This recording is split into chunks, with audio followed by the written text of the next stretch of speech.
So we have looked at the BED model, which is a structure and a way to give leaders and anybody confidence in giving feedback, and promotes a healthy, spontaneous, quick feedback culture with an emphasis, if you like, of giving more positive feedback because the world needs more positive feedback, and a clear method of putting that difficult topic on the table, the critical feedback, when necessary.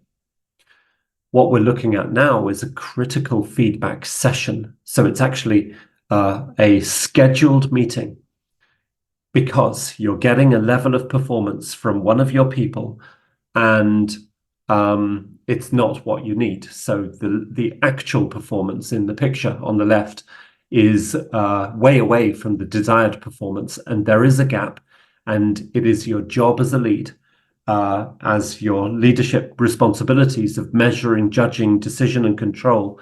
It's your job to create a plan, or to make sure there is a plan to address this performance issue. So it's a formal discussion. It's going to take a bit longer, and it's going to end with an action plan. That action plan will be used as proof, just in case you need to have this discussion again, and then maybe again. And so there will be some preparation that you want to do before it, because there's a level of seriousness associated with it. Joanna, what would that prep look like? Yeah, so something to be aware of is that everyone has strategies and mechanisms of avoiding discussions like this, because who likes negative feedback? Yeah. And people use all sorts of tactics to get out of it.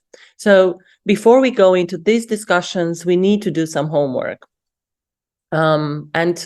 What you could do is gather some feedback, speak to colleagues, find evidence, mails written, job descriptions, double check, and make sure you have real and verifiable information. Yeah. And also make sure the person has already received spontaneous bad feedback before going into the critical feedback session.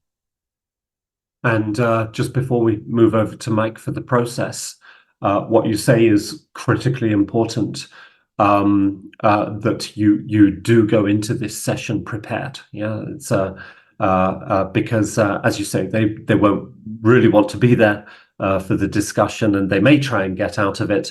But more importantly, your intention must be good. You want this person to improve. You have positive thoughts about this person in mind. It also raises the question about the context of lateral and direct leadership. If you are a lateral leader, it is unlikely that you're going to be going through all of the sequences in these stages. It is more likely that you're just going to be relying on a simple BED feedback process, especially for giving feedback to a peer or to somebody above you even. Yeah. You wouldn't go to the stage of creating an action plan with them, as you'll see in the next stage. So, Mike, why don't you take us through the process itself? Sure. So the situation is that there's been an ongoing issue. You gave BED feedback to it the first time, the second time, the third time, and the issue still remains. You're still seeing this gap between the desired performance and the actual performance. At this point, the situation needs to be formalized. That's why this must be held in a scheduled meeting. So you've done the preparation for the meeting as highlighted by Joanna, and you go into the meeting. As you'll see in the diagram in the bottom left, there are 5 steps to go through. The first thing you would want to do is to state the topic. So simply state, put on the table the issue, the ongoing nature of it, and then you say to this person, how do you see this? Well, they may respond that they completely agree with you, or they may respond that they become defensive, but you want to put it to them first to understand their opinion and their position on it at this moment. Once they've done that, you then move to the BED feedback model. So within the critical feedback session, you use the BED model as a part of this process. It's step 3. So you've given your BED feedback and you've restated the issue and what you need as that desired action for the future.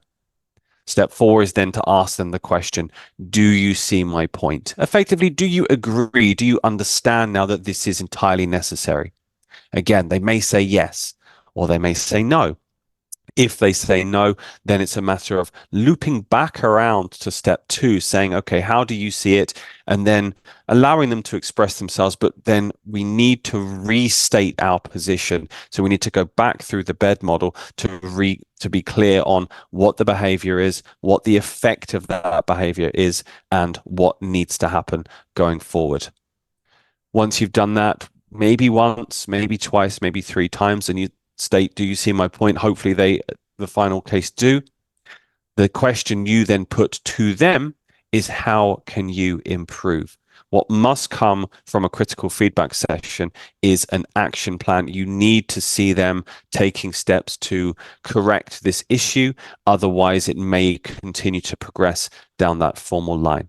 So what should come out of it is an action plan, ideally created by them rather than yourself. So that's the process. Tim. So, as a small summary, state the topic, hand over. At this stage, they will start, justifying, coming up with all of their reasons why. This is the stage where you can use your active listening skills to summarize, repeat, summarize, repeat. Is there anything else? And make sure you get all of that out before you give your feedback in step number 3. Then you see my point. Hopefully they're going to say yes. They may say no. You may need to go back to stage number 2. Okay, so how do you see this?